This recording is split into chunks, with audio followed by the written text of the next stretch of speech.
네. 우리가 계속해서 요한복음을 나누었습니다만 오늘은 추수감사 주일이어서 우리가 조금 다른 본문을 택해서 함께 나눠보려고 합니다. 오늘 또 성가대 찬양이 여느 다른 주와는 조금 다르게, 좀 더 우렁차게 또 좀 다르게 들리는 것 같습니다.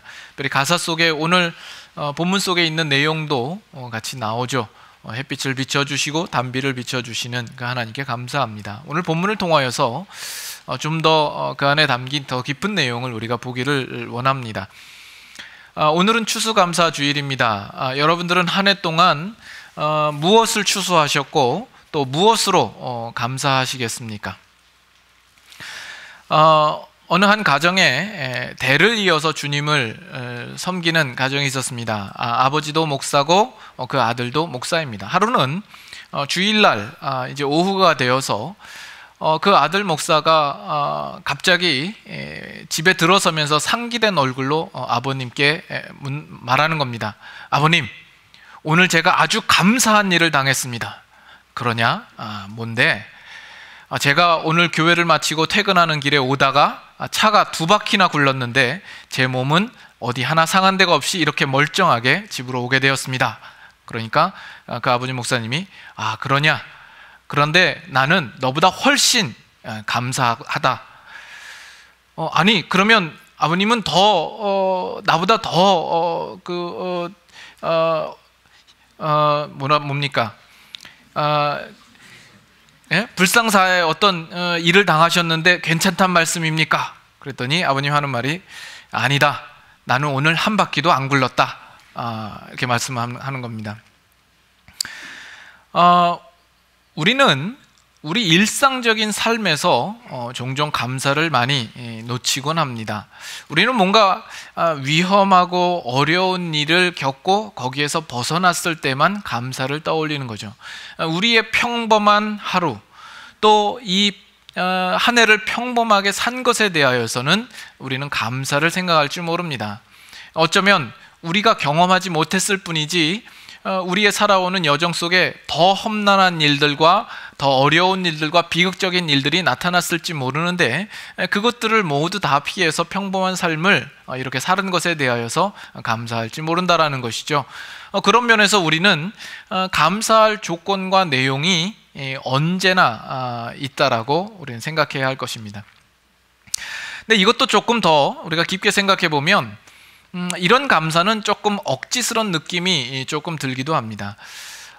우리가 감사한다라는 것이 우리가 지금 겪고 있는 이 상황보다 더 어렵고 비참하고 열악한 상황에 가지 않은 것에 대하여서 우리가 감사하는 것입니까?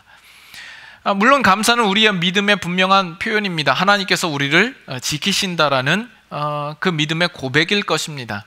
그러나 우리가 감사하기 위하여서 우리는 언제나 그러면 지금보다 열악하고 비극적인 상황을 우리가 떠올려야 하고 우리가 상상해 내야만 하는 것이냐라는 겁니다. 그렇다면 어떤 면에서 우리는 아무것도 가지지 않았으면서 아무것도 가지지 않은 상태에서 다만 우리가 비극적인 일들을 가지지 않은 것을 억지로 감사해야 되는 어떤 그런 상황 속에 우리가 있는 것이 아니냐라는 겁니다. 그런 감사라면 좀 그 감사가 가난해 보이고 좀 짠해 보이는 감사가 아닌가라는 생각이 듭니다. 거지 아버지와 아들이 있었습니다. 근데 마을에 이렇게 동냥을 하러 돌아다니는 거죠. 그러면 집집마다 먹는 곡물이 다 틀린 겁니다. 여기저기서 다 조금씩 얻었기 때문에 어느 집에서는 흰 쌀밥을 주고 어느 집에서는 찰밥을 주고 또 어느 집에서는 밀을 주고 또 콩을 주고 그런 겁니다. 나중에 그 아버지 거지가 아들에게 이야기를 합니다. 너는 거지의 아들인 것을 감사해야 된다. 왜요? 다른 사람들은 한 곡식밖에 못 먹는데 너는 이렇게 잡곡밥을 먹을 수 있지 않느냐?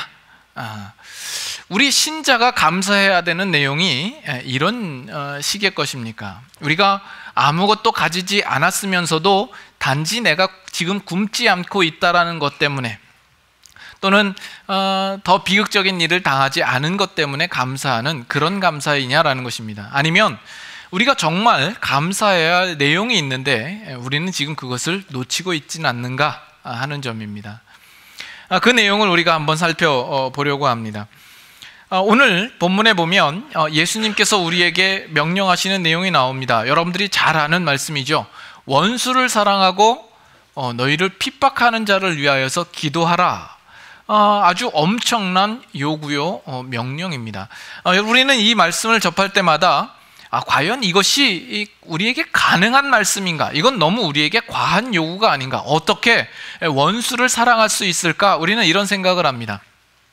그러나 그 전에 이 명령과 요구가 우리에게 주어졌을 때 이 명령 안에 담겨져 있는 그 깊은 뜻과 또 거기에 포함되어 있는 아주 중요한 내용까지 우리의 이해가 미치지 못하는 경우들이 많습니다. 이것은 우리 예수 믿는 신자들이 하나님 앞에서 어떤 존재인가를 확인시켜주는 명령입니다. 그래서 45절을 보시면, 45절을 보면 이같이 한즉 하늘에 계신 너희 아버지의 아들이 되리니 이렇게 말하고 있죠. 그리고 그 다음에 이는 하나님이 그 해를 악인과 선인에게 비추시며 비를 의로운 자와 불의한 자에게 내려주심이니라. 여러분, 하나님께서 해를 비치실 때 악인과 선인에게 골고루 비춰주시죠. 선인이라고 해서 하나님께서 해를 더 비춰주시는 법이 없고, 악인이라고 해서 늘 그늘만 있는 경우도 없습니다. 비를 내려주시는 경우도 우리 밭에 비가 필요해서 하나님께 간구를 했더니 신자들의 밭에만 비가 내리고 믿지 않는 사람들에게는 비가 안 내리는 이런 일은 없습니다. 이것은 모든 사람에게 공평하게 동등되게 허락해 주시는 하나님의 은혜인 것이죠.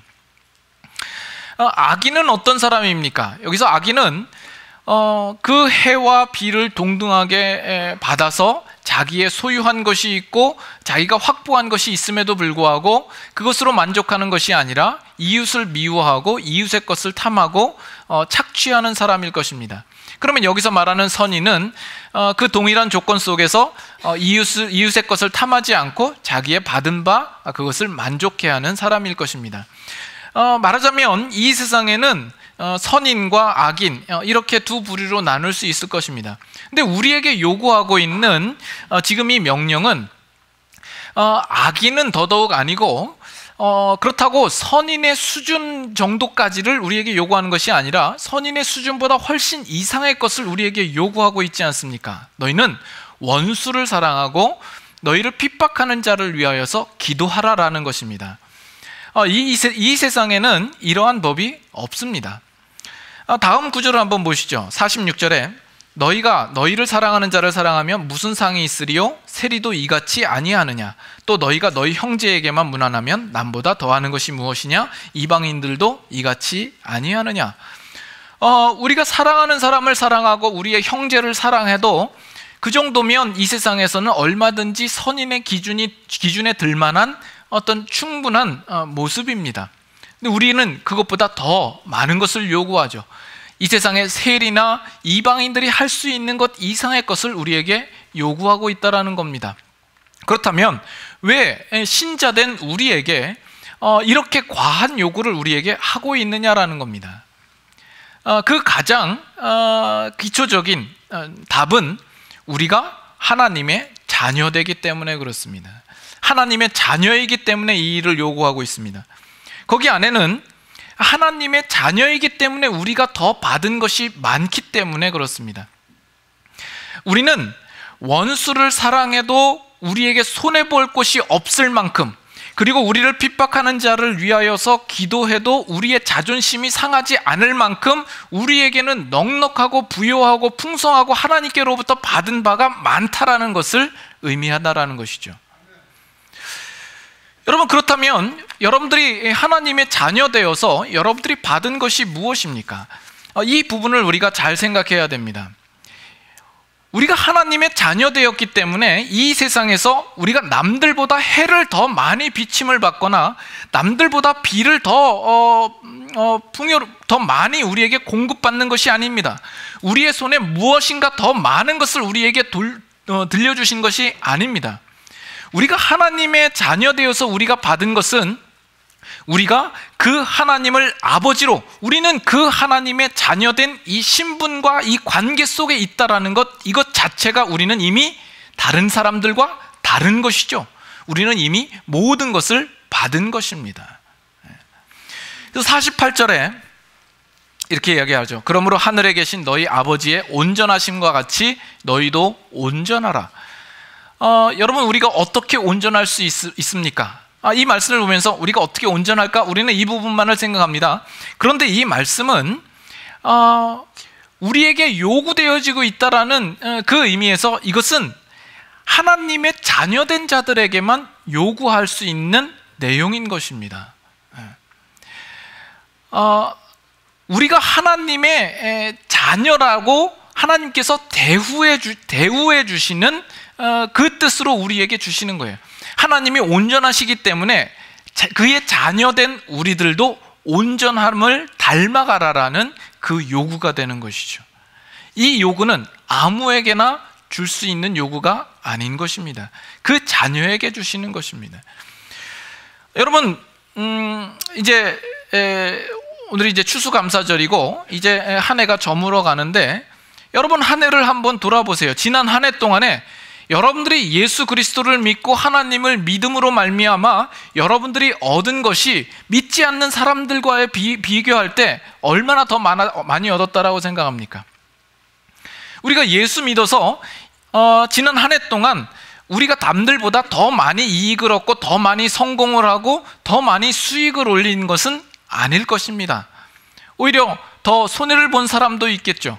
오히려 세상에 있는 사람들도 그들의 주어진 조건 속에서 나름대로 열심히 일하고 애쓰고 힘써서 수고한 대로 그들은 그들의 대가를 받은 것입니다. 이것은 모든 인간에게 동일한 것이죠. 그러나 문제는 하나님께서 모든 사람에게 동등하게 내려주시는 그 은혜가 마치 전부인 것인 양, 우리 믿는 사람들이 하나님을 믿는다라는 그 신앙을 조건으로 삼아서 우리에게 해를 더 비춰주십시오, 우리에게 빛을 더 비춰주십시오, 비를 더 내려주십시오 하고 있는 것은 신앙의 모습이 아니다라는 이야기입니다. 우리가 6장으로 들어가서 한번 이야기를 해볼까요? 6장 25절부터 봅니다. 여기에서 너희라는 단어가 나오는데, 이 너희는 과연 누구인가에 여러분 초점을 두고 집중해서 생각해 보실 수 있기를 바랍니다. 25절부터 봅니다. 그러므로 내가 너희에게 이르노니 목숨을 위하여 무엇을 먹을까, 무엇을 마실까, 몸을 위하여 무엇을 입을까 염려하지 말라. 목숨이 음식보다 중하지 아니하며 몸이 의복보다 중하지 아니하냐. 26절 다 같이 한번 읽습니다. 공중의 새를 보라. 심지도 않고 거주지도 않고 창고에 모아들이지도 아니하되 너희 하늘 아버지께서 기르시나니 너희는 이것들보다 귀하지 아니하냐. 너희는 무엇을 먹을까 마실까 입을까 염려하지 말라라는 말씀을 하시면서 공중의 새를 보라고 말씀합니다. 공중의 새를 그저 쳐다만 보면 되는 문제가 아니라 공중의 새를 보고 생각을 하라는 거죠. 공중에 날아다니는 새를 보고 우리는 생각해 보아야 합니다. 그 새는 심지도 않고 거두지도 않는데 하나님이 기르신다라는 겁니다. 이 새는 하나님의 피조물입니다. 피조물의 하나요, 그것도 아주 미물에 불과합니다. 하나님은 이 공중에 나는 새들의 창조주가 되시는 것이죠. 근데 너희 하나님의 자녀된 우리들을 향하여서는 어떻게 말하고 있냐라는 거예요. 여기 보면 너희 하늘 아버지께서, 우리를 향하여서 이야기할 때는 하나님을 아버지로 명하고 있다라는 이야기입니다. 우리도 하나님께로부터 지음을 받았지만 우리는 공중의 새와는 다른 존재이다라는 거죠. 우리는 그 하나님을 아버지라 부를 수 있는 자요, 우리는 그 하나님의 자녀된 존재인 겁니다. 여러분, 이 공중의 새와 우리와 이 대조를 여러분 기억하시기 바랍니다. 다음 구절 봅니다. 27절, 너희 중에 누가 염려함으로 그 키를 한 자라도 더할 수 있겠느냐? 또 너희가 어찌 의복을 위하여 염려하느냐? 들의 백합화가 어떻게 자라는가 생각하여 보라. 수고도 아니하고 길쌈도 아니하느니라. 29절 같이 한번 읽습니다. 그러나 내가 너희에게 말하노니 솔로몬의 모든 영광으로도 입은 것이 이 꽃 하나만 갖지 못하였느니라. 네. 여기 솔로몬이 왜 등장을 합니까? 역사 속에서 가장 화려한 인생을 산 인물 중에 이 솔로몬이 있습니다. 부귀와 영화와 이 세상에서 누릴 수 있는 가장 귀한 것들을 많이 누린 왕입니다. 이 솔로몬의 영광이라고 하는 것은 이 솔로몬이 그 인간으로서 자기가 가질 수 있는 최대의 것을 가지고 힘쓰고 노력하고 애써서 자기의 영광을 치장한 그 모습이라 할지라도 그것은 들의 핀, 하나님께서 은혜를 주시고 돌보시는 그 백합화만 못하다라는 것을 이야기하고 있는 거죠. 인간이 스스로 만들어낸 영광과 하나님이 은혜를 베풀어 주셔서 입게 하신 그것과 차이가 얼마냐 하는 것을 우리에게 보이고 있는 겁니다. 솔로몬의 그 모든 영광으로도 들의 핀 이 백합화만 갖지 못하다라는 것입니다. 30절, 오늘 있다가 내일 아궁이에 던져지는 들풀도 하나님이 이렇게 입히시거든 하물며 너희일까 보냐 믿음이 작은 자들아. 얼마나 우리 인간들이 하나님의 자녀된 우리들이 이 일에 대하여서 무지하고 깨닫지 못하면 들풀을 들어서 비유를 하겠습니까? 하나님께서 오늘 있다가 내일 아궁이에 던질 들풀도 입히십니다. 하물며 너희일까 보냐. 우리가 이 구절을 기억해야 합니다. 하물며 너희일까 보냐.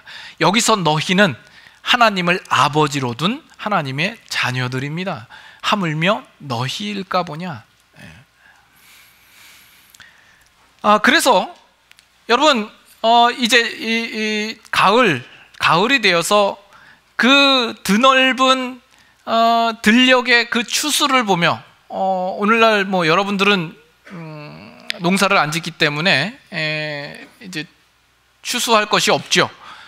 여러분들이 이 한 해를 돌아보면서 여러분들의 은행 잔고를 보면서 또는 가계부를 보면서 여러분들이 생각하기를 하나님 나는 왜 이렇게 조금만 주시고 쟤는 저렇게 많이 주십니까? 라고 말한다면 그것은 신앙이 아니다라는 것이죠.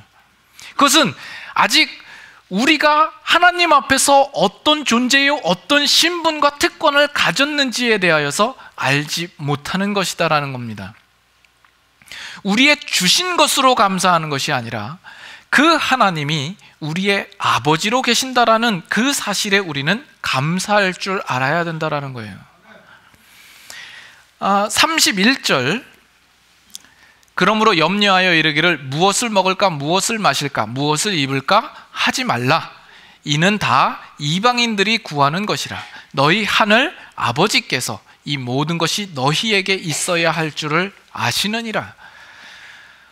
뭘 먹고 뭘 입고 뭘 마실까 하는 이 염려들은 이방인들이 하는 겁니다. 이방인들이라는 것은 하나님과 관계가 없는 자들이죠. 하나님을 아버지라 부르지 못하는 자들이요, 하나님 앞에서도 자녀라 일컬음을 받을 수 없는 자들입니다. 그들은 무엇을 먹을까 마실까 염려해야 합니다.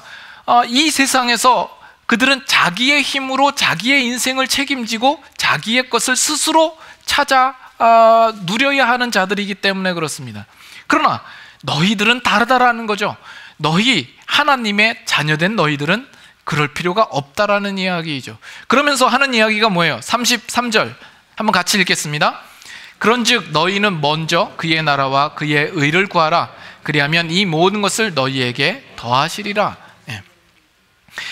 하나님을 믿는 하나님의 자녀된 너희들, 바로 우리들의 싸움은 어떤 것이냐 하는 것이 분명해지는 거죠. 우리의 싸움은 이 땅에서 해를 더 많이 받고 비를 더 공급하심을 많이 받고 무엇을 먹느냐의 싸움이 아니다라는 겁니다. 우리의 싸움은 하나님의 나라를 구하고 하나님의 의를 구하는 이 싸움이어야 할 것이다라는 것이죠. 이것은 하나님의 자녀이기 때문에 주어지는 하나님의 요구인 것입니다. 그리고 우리에게 구하라고 했을 때에는 하나님께서 구하는 자에게 주시겠다라는 그 약속의 내용이 또한 포함되어 있는 겁니다. 그래서 우리가 구하면 그 구함에 대한 풍성한 열매를 얻을 것에 대한 약속이 우리에게만 주어지고 있는 겁니다. 우리가 그 하나님을 아버지로 알고 하나님의 자녀된 자로서 누릴 수 있는 거룩과 영에 속한 것들, 진리와 생명에 속한 것들, 그리고 하나님 나라에 속한 그 신령한 약속들이 우리에게만 주어지는 것으로서 우리는 그것을 구하는 싸움을 싸워야 할 것이다라는 거죠. 근데 우리는 신앙생활을 하면서도 사실은 그 문제까지 가지 못하죠. 우리는 여전히 이 세상에서 오늘 우리에게 해를 좀 더 비춰주시죠, 우리에게 비를 더 내려주십시오 라는 이러한 요구밖에 하지 못하는 거죠.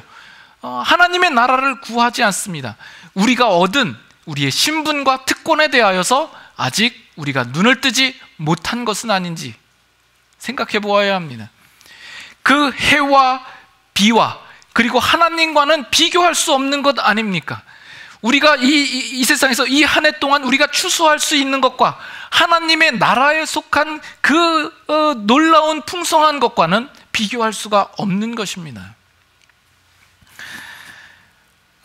여러분, 예전에 우리나라가 가난하고 못 살 때 우리 연세 드신 분들은 아시리라 생각을 합니다. 그 당시에는 누가 더 옷을 잘 입고 다녔냐 하면 고아원에서 자란 아이들이 더 옷을 잘 입고 다녔습니다. 여기저기서 후원을 많이 해서 고아원 애들이 더 때깔 좋은 옷을 입고 다녔습니다. 그래서 고아원 애들을 부러워했던 적은 있지 않으십니까? 그러나 그것이 정말 부러워야 할 것입니까? 고아원에 있는 그 아이들은 항상 불안해할 수밖에 없습니다. 염려해야 됩니다. 자기에게 오는 이 후원이 끊어지지는 않을까? 어떻게 앞으로 살아가야 할까? 그들의 생존을 놓고 고민을 해야 합니다. 앞으로 내가 장성한 사람이 되어서 무엇을 해서 뭘 해서 벌어먹고 살아야 할까? 전전긍긍하면서 그 고민을 가져야 합니다. 그들은 자기의 인생을 자기 스스로가 책임져야 하기 때문에 그렇습니다. 그러나 부모가 있는 아이는 다른 것이죠. 부모가 있는 아이는 당장 내일 뭘 먹고 살까? 다음 달에는 뭘 벌어서 먹고 살까? 이것을 위해서 염려하지 않습니다. 부모가 볼 때 그 자녀가 그런 고민을 하고 있다면 그 부모는 상당히 그 아이를 한심스럽게 여길 것입니다. 그 모든 것들은 다 부모가 어련히 알아서 채워주겠습니까? 대신 그 부모는 그 아이에게 요구하는 것이 뭐예요? 공부해라 라는 것이죠. 내가 등록금도 줄 테니까 교과서 값도 주고 차비하도록 돈도 줄 테니까 너는 공부만 해라 라는 거예요. 뭘 먹고 살지 너는 걱정하지 마라. 그건 내가 다 알아서 해줄 테니까 너는 공부해라. 거기에는 이 부모가 그 자녀를 정말 아름답게 그리고 나중에 가치 있고 존귀하게 키우겠다라는 그 의지가 담겨져 있는 것이고, 그 아이는 그 부모가 있음으로 인하여서 이미 그와 같은 영광을 누릴 수 있는 축복을 얻은 것이죠. 그래서 지금까지 보았던 이 말씀을 통하여서 하나님께서 우리에게 하시는 말씀이 뭐예요? 하나님께서 선인과 악인에게 똑같이 해와 비를 비춰주십니다. 그리고 들에 핀 백합화나 공중의 새나 하나님께서 은혜를 그치지 않으십니다. 우리는 그것을 보면서 하물며 우리에게는 얼마나 더 큰 하나님의 관심과 하나님의 사랑이 있겠느냐, 이것을 깨달아라라는 겁니다. 우리는 이 세상에서 고아가 아니다라는 것이죠. 하나님을 아버지로 둔 사람들이다라는 겁니다. 이것이야말로 우리가 정말 감사해야 할 감사의 조건이요 내용이 아니겠느냐라는 겁니다. 그 하나님이 너희는 그의 나라와 그의 의를 구하라, 이 요구를 하는 것도 우리가 그의 자녀되었기 때문에 이 요구를 하는 것입니다. 우리는 그 아버지의 깊으신 뜻을 따라서 그 안에 감추어진 더 놀랍고 영광스럽고 존귀한 것을 우리는 바라보면서 그 일에 기쁨으로 순종해야 할 것입니다. 근데 오늘날 우리는 하나님을 아는 지식에 있어서 실력이 없습니다. 우리는 언제나 교회에 나오면 우리는 하나님을 향하여서 언제나 원한에 사무친 기도만을 할 따름입니다. 하나님, 왜 나에게 이런 일을 주셨습니까? 하나님, 쟤는 저렇게 잘 나가는데 전 왜 이렇게 조금 주셨습니까? 하나님, 억울합니다. 이런 고백밖에는 하지 못합니다. 그런 고백을 하면서 우리는 언제나 눈물을 흘리며 꺼이꺼이 울고 있는 거죠. 마치 그것이 신앙의 모습처럼 되어버렸어요. 그것은 하나님을 진정으로 아는 그 실력이 모자란 겁니다. 누가 이런 이야기를 합니다. 보통 첫사랑은 잘 이루어지지 않죠. 성공률이 참 낮습니다. 여러분들도 이 중에 첫사랑을 많이 해보셨겠지만 첫사랑은 좀처럼 잘 이루어지지 않습니다. 왜 그럴까요? 첫사랑은 주로 철없을 때 합니다. 나이 들어서 첫사랑을 하는 사람은 없습니다. 철없을 때에는 언제나 꿈과 행복을 먹고 살고 또 이상을 바라보면서 사는 거죠. 그래서 누군가를 좋아할 때에는 뭐 그 깊은 면을 보는 것이 아니라 뭐 참 사소한 것을 가지고 좋아합니다. 뭐 누구는 눈이 작아서 좋다 그러고, 눈이 커서 좋다 그러고, 머리가 생머리라서 좋다 그러고, 누구는 삐딱하게 서 있는 것이 멋있어서 좋다 그러고, 그렇게 시작을 합니다. 나이가 들면서 꿈만 꿀 줄 알았지 실력이 없는 거죠. 그래서 첫사랑이 안 된다라고 합니다. 사랑도 실력이 있어야 됩니다. 능력이 있어야 되고요. 여러분, 부부 관계를 보세요. 여러분 부부가 처음 만나서 결혼을 할 때는 정말 뭐 여러분들이 그 상대 배우자에 대해서 뭔가 좀 멋있는 어떤 면이 있기 때문에 여러분들이 또 결혼을 하지 않았겠습니까? 그러나 그 멋이 계속 똑같이 지속되는 것이 아니라 그 멋은 언제나 변해간다라는 것이죠. 젊었을 때는 코스모스를 보고 장미꽃을 보면 너무나 기분이 좋았습니다. 그걸 보고 감상에 젖기도 하고, 코스모스 흔들리는 걸 보면 뭔가 마음에 이렇게 짠한 마음과 어떤 그런 기분과 감상에 젖어서 삽니다. 그러나 나이 들어서는 그렇지 않죠. 나이 들어서는 코스모스를 보는 게 아니라 배추나 물을 보는 거죠. 코스모스로는 김치를 못 담그니까 무나 배추를 보더라도 예쁜 것을 보는 사람은 없습니다. 아주 튼실한 것, 속이 알찬 것, 이런 것을 보는 법이죠. 그래서 멋이라는 것도 바뀝니다. 멋이라는 것은 허리가 굵어야 됩니다.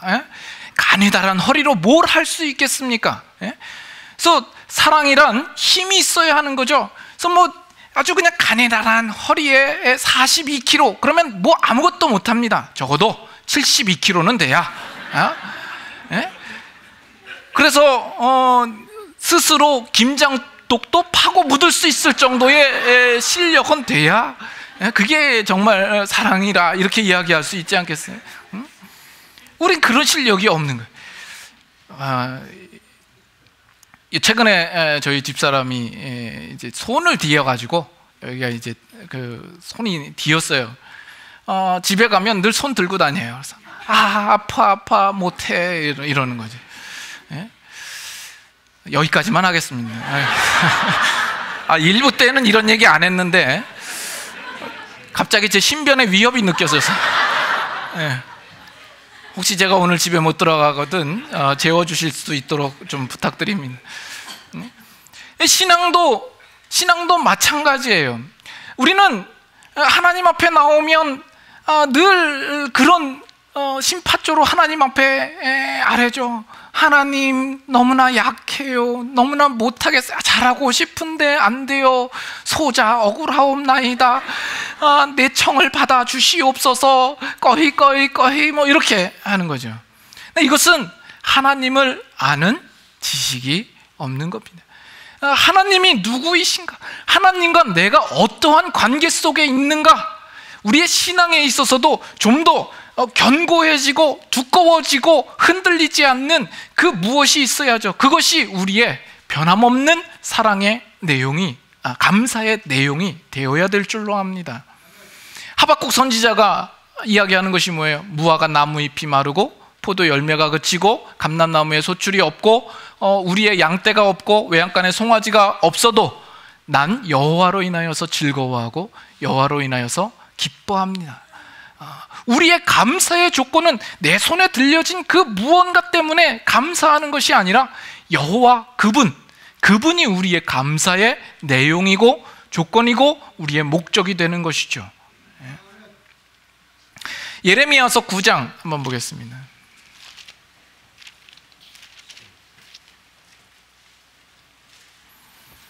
예레미야서 9장 23절.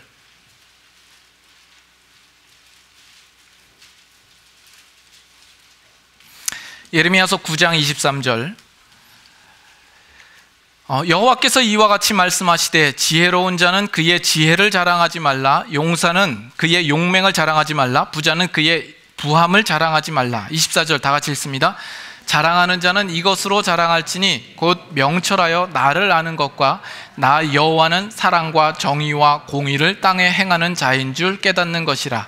나는 이 일을 기뻐하노라. 여호와의 말씀이니라. 무엇으로 하라고요? 나를 아는 것으로, 하나님을 아는 것으로 자랑하라라는 겁니다. 그것은 이 땅에서의 어떤 지혜와 용맹과 부함과 비교할 수 없는 놀라운 가치 있는 것이죠. 그것이 힘이요, 그것이 능력이 되는 것이죠. 여러분들은 이 한 해를 두고 무엇을 자랑하고 계십니까? 여러분의 인생을 두고 여러분들이 자랑할 것은 무엇입니까? 하나님으로 자랑하시고 있으십니까? 이 추수감사절날 우리가 분명하게 확인해야 할 것은 이것입니다. 여러분, 매일매일 하나님께서는 해를 뜨게 하시고 그 햇빛을 우리에게 공급하여 주십니다. 그리고 때를 따라 비를 내려주십니다. 그리고 이 한 해 동안 우리에게 수확을 허락하여 주십니다. 여러분, 그것을 보고 여러분들이 확인하시는 건 뭐예요? 내 손에 지금 얼마가 들려져 있는가? 또는 하나님, 내년에는 더 많은 수확을 주십시오, 이런 것입니까? 우리는 하나님께서 동일하게 은혜로 모든 사람에게 동등하게 베푸시는 그 일들을 보면서 오늘도 하나님은 성실하게 그 은혜를 그치지 않고 행하시는구나, 하물며 우리에게는 얼마나 더 큰 보살핌과 관심과 사랑을 베푸시겠는가, 이것을 깨달아야 하는 것입니다. 추수감사절은 우리가 얻은 것으로 감사하여서 드리는 것이 아니라 우리의 얻은 것을 바라보면서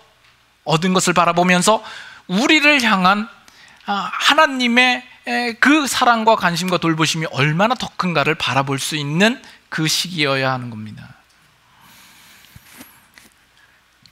우리 하나님이 누구이신지를 알며 또 우리만이 하나님의 자녀로서 다른 이방인들이 가지지 못한 그것을 우리가 확보한 것을 분명히 아는 것입니다.